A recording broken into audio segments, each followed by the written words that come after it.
추석 연휴 제주 방문객이 21만 명을 넘어설 전망입니다. 제주도 관광협회에 따르면 추석을 앞둔 8일부터 12일까지 21만 7천 명이 제주를 찾아 지난해 같은 기간 21만 4천여 명보다 1.3% 늘 것으로 나타났습니다. 추석 전날인 9일 5만 명으로 가장 많고 하루 평균 4만 3천 명이 찾을 것으로 예상됩니다. 항공편 이용객이 19만여 명으로 지난해보다 3.3% 줄고 선박 이용객이 2만 6천 명으로 17,000여 명보다 2배 늘었습니다. 성수기 항공료와 렌터카 요금 인상 여파에 따른 자차 이용객 증가가 영향을 미친 것으로 해석됩니다. 이 기간 중국 시안과 싱가포르, 몽골 노선 등 국제선 5편도 운항합니다. 추석 연휴 기간 귀성 기경객들의 교통 편의를 제공하기 위한 대책 상황실이 운영됩니다. 제주자치도는 오는 9일부터 12일까지 교통항공국을 중심으로 상황실을 운영해 대중교통 운행 정상 여부를 확인하고 렌터카 민원 처리를 비롯해 각종 민원을 접수할 계획입니다. 또 연휴 기간 항공기 결항이 발생할 경우를 대비해 심야 시간대 비상수송 대책 등도 세울 예정입니다. 태풍 흰남노로 피해를 입은 지역에 제주 3다수가 긴급 지원됩니다. 제주자치도 개발공사는 500mm와 2리터 3다수 5만 병을 희망브릿지 전국재해구호협회를 통해 태풍으로 큰 피해를 입은 포항과 영남권 이재민들에게 전달하기로 했습니다.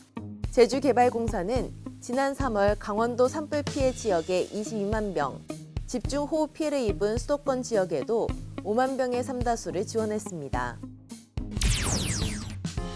SNS상에서 유명 맛집으로 알려진 카페와 음식점들이 원산지 표시 위반 등으로 적발됐습니다.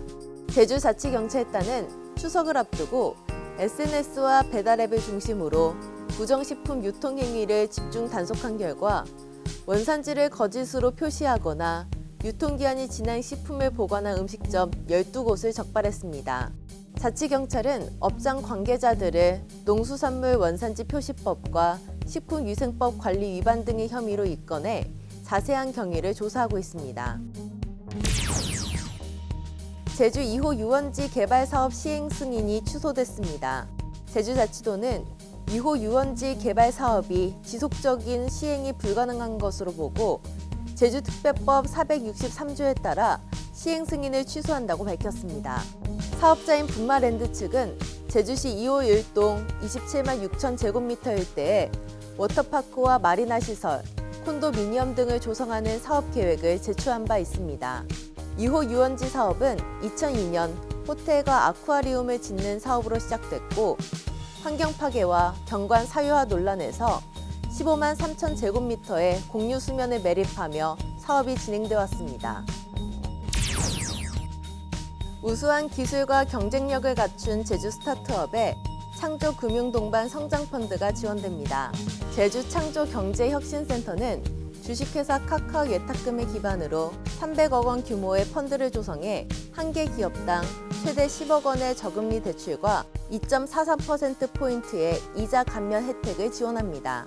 지원 대상은 제주의 본사나 지사, 연구소 등을 둔 중소 중견기업으로 제주창조경제혁신센터나 RBK 기업은행 영업점을 통해 신청할 수 있습니다. 지금까지 오늘 제주 알아봤습니다.